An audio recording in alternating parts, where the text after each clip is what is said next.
Mei Fang and the Great Admiral, a dialogue across the waves. The tide was retreating, leaving behind secrets in the wet sand. Mei Fang, her hair tied in two neat buns, knelt to pick up a weathered bronze coin. As her fingers brushed the cold metal, a long shadow stretched across the shore. She looked up and saw a man standing against the salt mist, his red cloak snapping in the wind like a silent flame. He looked not like a ghost, but like a memory that refused to fade. "That coin has traveled further than a bird can fly," the man said. His voice was like the deep hum of the ocean. He spoke of a boy named Ma He from the mountains of Yunnan, far from the scent of salt. He told Mei Fang how fate is a river that sometimes changes its course, pulling a boy from the earth and casting him into the service of the great Ming court, where he would eventually be named Zheng.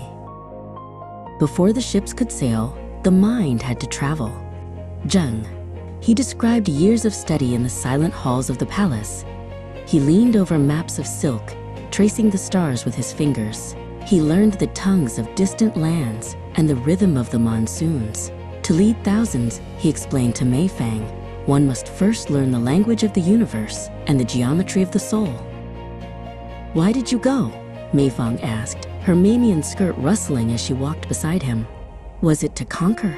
Zheng He shook his head, his eyes reflecting the silver light of the waves. "The world is not a series of fortresses to be taken, but a garden to be tended. We sailed to bring order, to trade the silk of our looms for the wisdom of others, and to tell the world that the Middle Kingdom sought friends, not subjects." He spoke then of the treasure ships, giants of wood and sail that dwarfed the waves. They were floating cities, 9-masted wonders that carried the heartbeat of an empire. They were systems of harmony, he whispered. When the fleet moved, it was a forest of masts moving across the blue, a testament to what humans can achieve when they look beyond the shore. The first voyage was a leap into the white space of the map. Zheng. He described the terror and the beauty of seeing the coast disappear.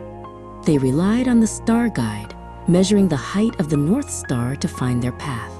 He told Mei Fang that courage is not the absence of fear, but the decision that something else, discovery, is more important.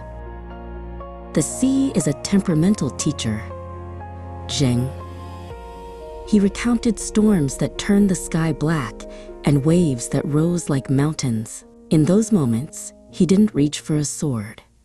He reached for the steady hearts of his crew. He taught Mei Fang that Ren, benevolence, and Yang, bravery, are the two oars that keep a ship upright when the world tries to capsize it. Peace is a fragile thing, often threatened by those who live in the shadows.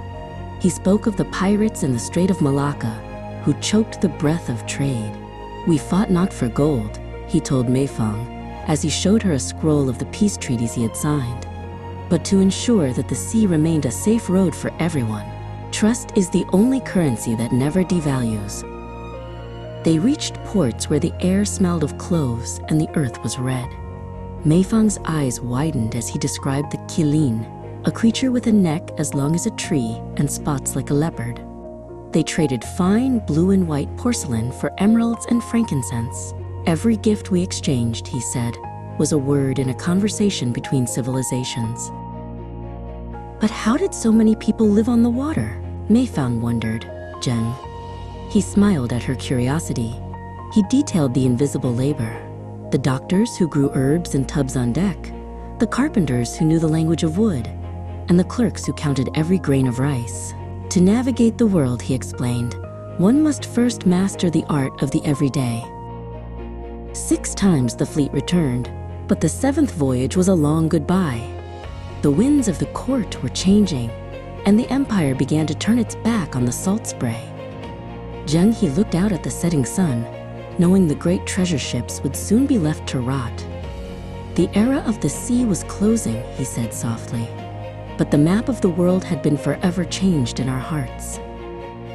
"The sea is not a wall that divides us," the admiral said, his form beginning to dissolve into the morning mist. "It is a bridge that connects us. Real voyaging is not just crossing the water. It is the journey to understand another soul. Meifang stood alone on the sand, the coin warm in her hand. She looked at the horizon, realizing that the greatest adventures are the ones that teach us how to belong to the world.